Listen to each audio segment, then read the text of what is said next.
42 വർഷമായി ഖത്തറിൽ ജോലി ചെയ്യുന്ന ആളാണ്. ഒരു 4 വർഷമേ ടോട്ടൽ ഞാൻ നാട്ടിൽ നിന്നിട്ടുണ്ടാവുള്ളൂ. ബാക്കി മുഴുവൻ വിദേശത്ത് തന്നെയാണ്. അവിടെ സുഖവാസമല്ല. അവിടെ ബിസിനസ് എന്ന് പറയുമ്പോൾ അതിന് ആയിരങ്ങൾക്ക് ജോലി കൊടുക്കണമെങ്കിൽ, കാര്യങ്ങൾ നടക്കണമെങ്കിൽ ഉറങ്ങാത്ത കണ്ണുമായി കാത്തിരുന്നെങ്കിൽ അത് നടക്കുകയുള്ളൂ.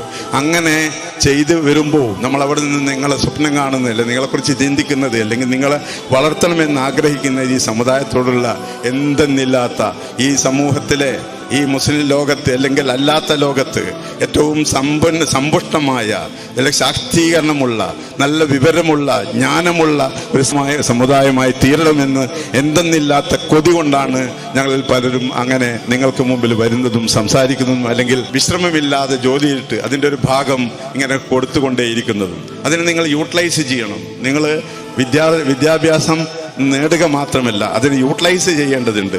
നമുക്ക് നേരത്തെ ഇപ്പോൾ ദാഇയ കുട്ടികൾ ക്ലാസ് എടുത്ത് തുടങ്ങിയെന്നൊക്കെ പറയുമ്പം വളരെ അഭിമാനം തോന്നുകയാണ്. അപ്പോൾ അവിടുത്തെ ഒരു അധ്യാപകൻ പറയുകയുണ്ടായി, അവർ ക്ലാസ് എടുത്ത് തുടങ്ങി, അവരിങ്ങനെ സമൂഹത്തിലത്തെ പോയി തുടങ്ങി. അതൊക്കെ നമുക്ക് വലിയ സന്തോഷം നൽകുകയാണ്.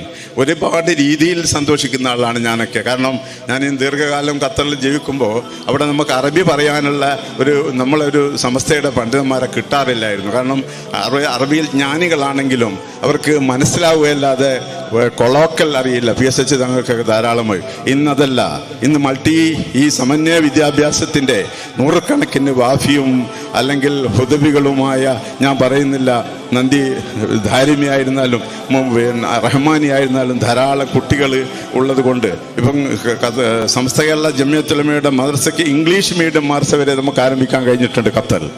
അപ്പോൾ എന്നാലും നമ്മൾ എവിടെയും പൂർണ്ണതയിൽ എത്തിയിട്ടില്ല. നമുക്കിനിയും ഒരുപാട് കാര്യങ്ങൾ മുന്നോട്ട് പോവുകയാണ്.